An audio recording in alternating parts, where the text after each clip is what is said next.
Organ of medicine के 245 ऑफरिज्म number 245 का 5वां संस्करण। इस प्रकार यह देखने के बाद कि होम्योपैथिक उपचार में रोग के मुख्य किस्मों तथा इससे संबंधित विशिष्ट परिस्थितियों पर क्या ध्यान दिया जाना चाहिए, अब हम उपचारों तथा उन्हें प्रयोग करने के तरीके, साथ ही उनके प्रयोग के दौरान पालन किए जाने वाले आहार तथा दिनचर्या के संबंध में जो कुछ कहना है उस पर आगे बढ़ते हैं। 245 का ऑफरिज्म नंबर 245 का 6वां संस्करण। यह देखने के बाद कि होम्योपैथिक उपचार में रोग की मुख्य किस्मों और जुड़ी विशेष परिस्थितियों पर क्या ध्यान दिया जाना चाहिए, अब हम उन उपचारों और उन्हें काम में लेने के तरीके, साथ ही उनके प्रयोग के दौरान पालन किए जाने वाले आहार और दिनचर्या के संबंध में जो कहना है उस पर आगे बढ़ते हैं।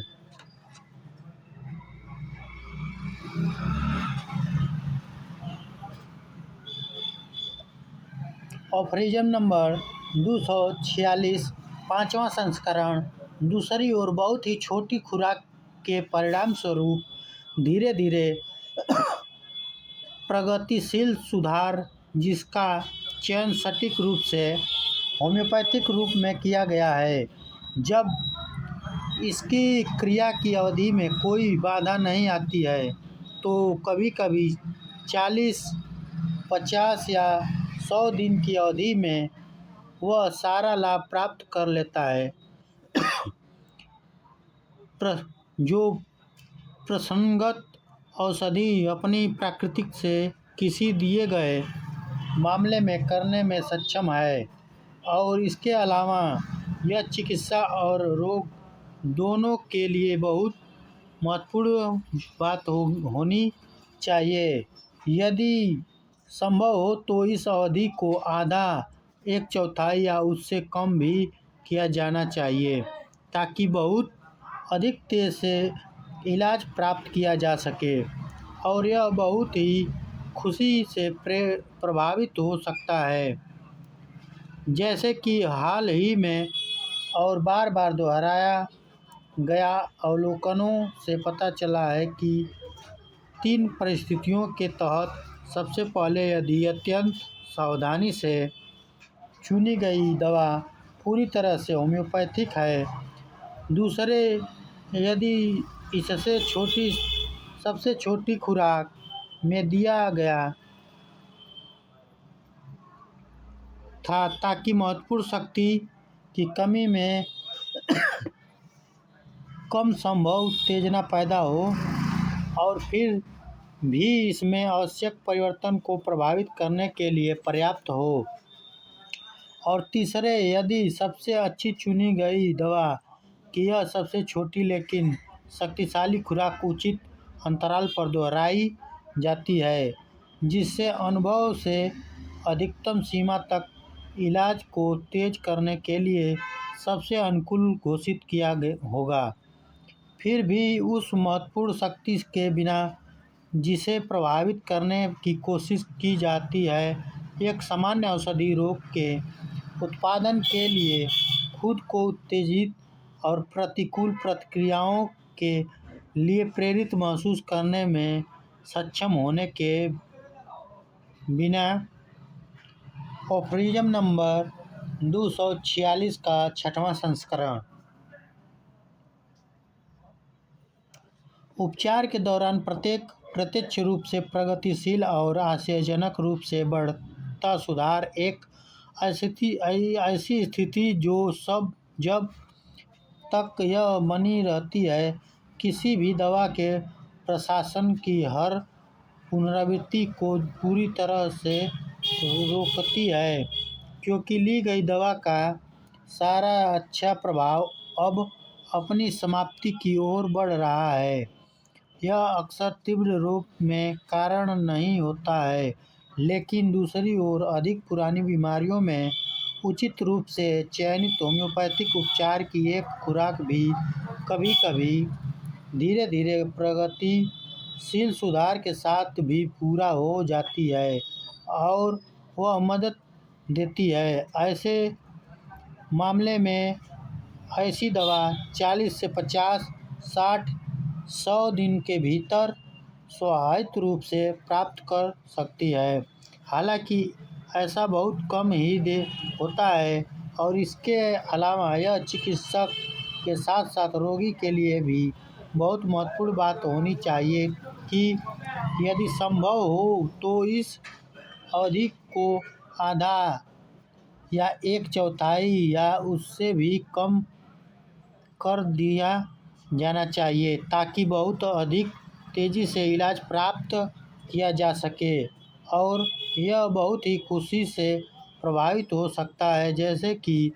हाल ही में और बार-बार दोहराए गए अवलोकनों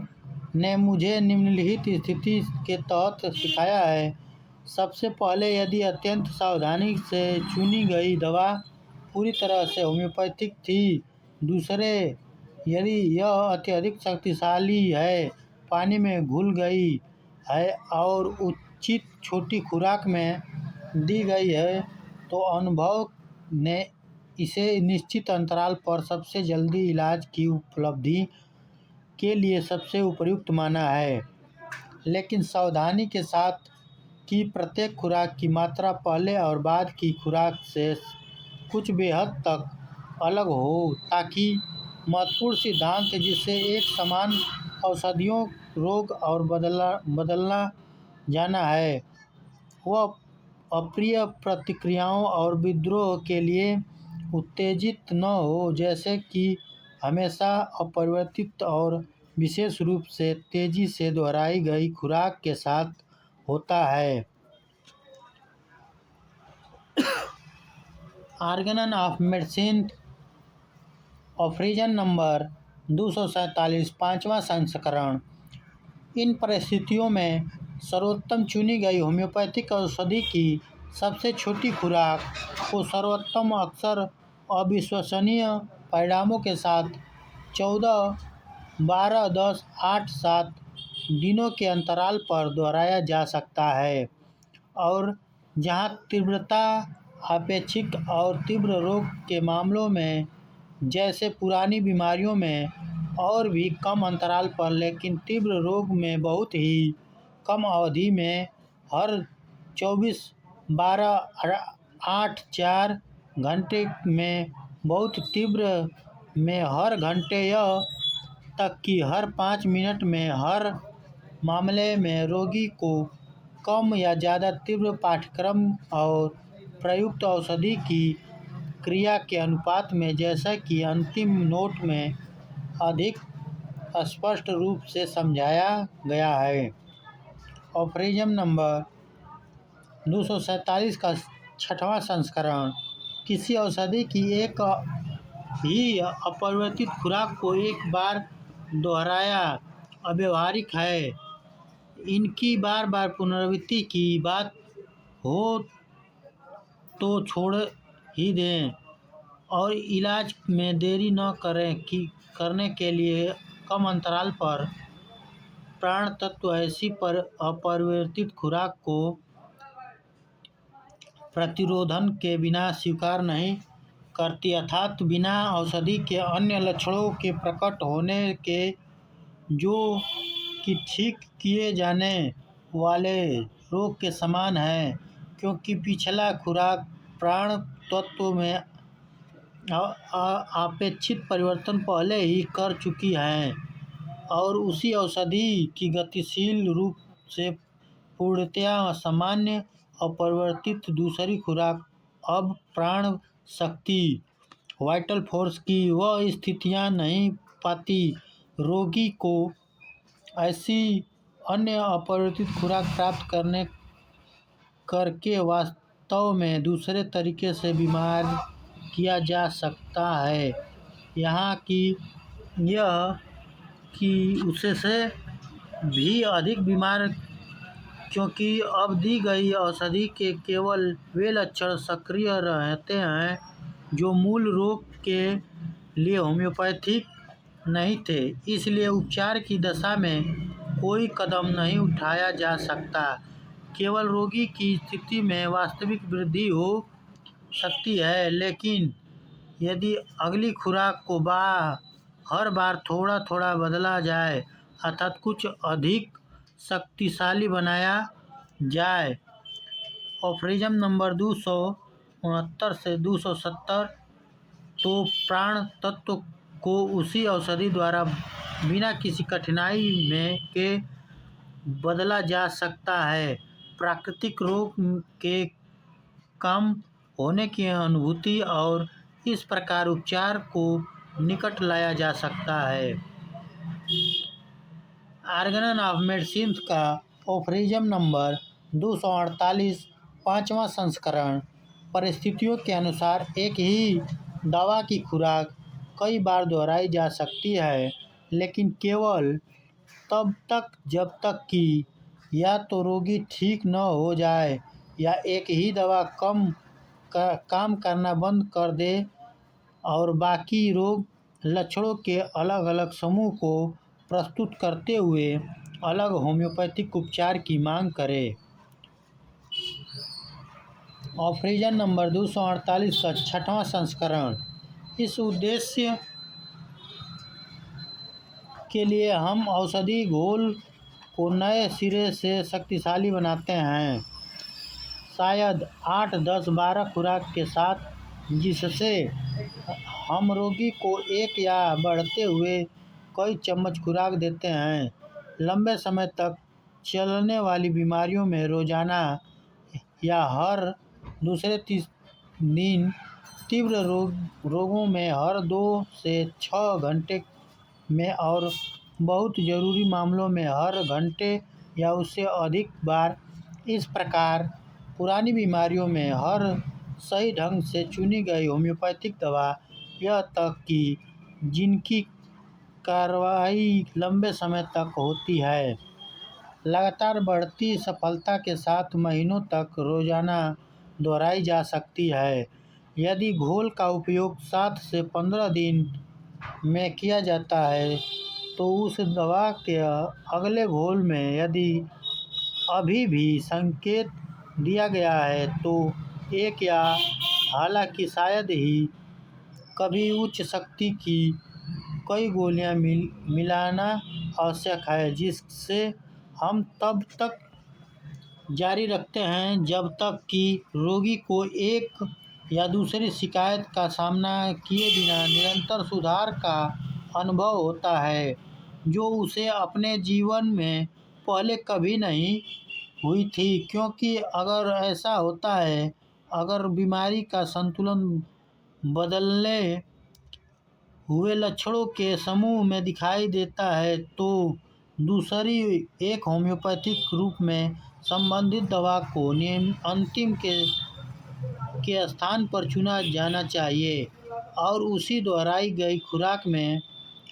प्रशासित किया जाना चाहिए। हालांकि हर खुराक के घोल को पूरी तरह से जोरदार झटके के साथ संशोधित करने के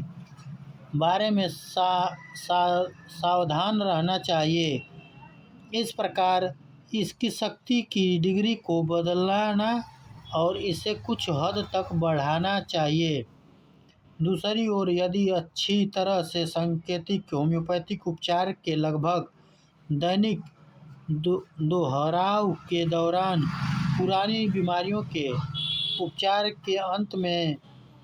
तथाकथित 161 ऑफरिज्म नंबर होम्योपैथिक वृद्धि दिखाई देती है, जिसके द्वारा रुग्ण लक्षणों का संतुलन फिर से कुछ हद तक बढ़ जाता है। औषधीय रोग मूल के समान अब अकेले लगातार खुद को प्रकट करता है। उस स्थिति में खुराक को और भी कम किया जाना चाहिए और लंबे अंतराल में दोहराना जाना चाहिए और संभवतः कई दिन तक रोकना चाहिए ताकि यह देखा जा सके कि स्वस्थ लाभ को और अधिक औषधि सहायता की आवश्यकता है। होम्योपैथिक दवा की अधिकता के कारण होने वाले स्पष्ट लक्षण सेम लक्षण जल्दी ही गायब हो जाएंगे और अपने पीछे अखंड स्वास्थ्य छोड़ जाएंगे। यदि उपचार में केवल एक छोटी शीशी जैसी एक ही ड्रम पतला अल्कोहल का उपयोग किया जाता है,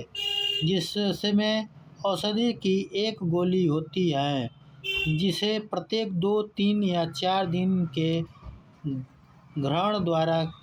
प्रयोग किया जाना है, तो इसे भी प्रत्येक ग्रहण से पहले 8 से 10 बार अच्छी तरह से घोलना चाहिए। ऑर्गेन ऑफ मेडिसिन ऑप्रीजन नंबर 249 रोगी के मामलों के लिए निर्धारित प्रत्येक दवा जो अपनी कार्रवाई के दौरान ठीक किए जाने वाले रोग से संबंधित ही नए और परेशान करने वाले लक्षण पैदा करती हैं, वास्तविक सुधार करने में सक्षम नहीं हैं और इसे होम्योपैथिक रूप से चयनित नहीं माना जा सकता, इसलिए वृद्धि काफ़ी है। तो इसे क्रिया की समानता और अनुसार अधिक सटीक रूप से चुनी गई अगली दवा देने से पहले जितनी जल्दी हो सके एक मार्कर द्वारा आंशिक रूप से बेअसर किया जाना चाहिए, या यदि कष्टदायक लक्षण बहुत तीव्र नहीं है तो अनुचित रूप से चुनी गई दवा की जगह लेने के लिए तुरंत अगली दवा दी जानी चाहिए। ऑर्गेन ऑफ मेडिसिन का ऑप्रीजन नंबर 250 जब रोग की स्थिति की सही जांच करने वाले चौकस चिकित्सक को केवल 6, 8 या 12 घंटे बीतने के बाद यह स्पष्ट हो जाता है कि उससे पिछली बार दी गई औषधि में गलत चयन किया है, जिससे रोगी की स्थिति नए लक्षणों और पीड़ाओं के कारण घंटे दर घंटे स्पष्ट रूप से हालांकि थोड़ी खराब होती जा रही है, तो उसे न केवल यह स्वीकार्य है बल्कि यह उसका कर्तव्य भी है कि वह अपनी गलती को सुधारे और एक होम्योपैथिक औषधि का चयन और प्रशासन करके जो न केवल सहनीय रूप से उपयुक्त हो बल्कि रोग की मौजूदा स्थिति के लिए यथासंभव सबसे उपयुक्त हो।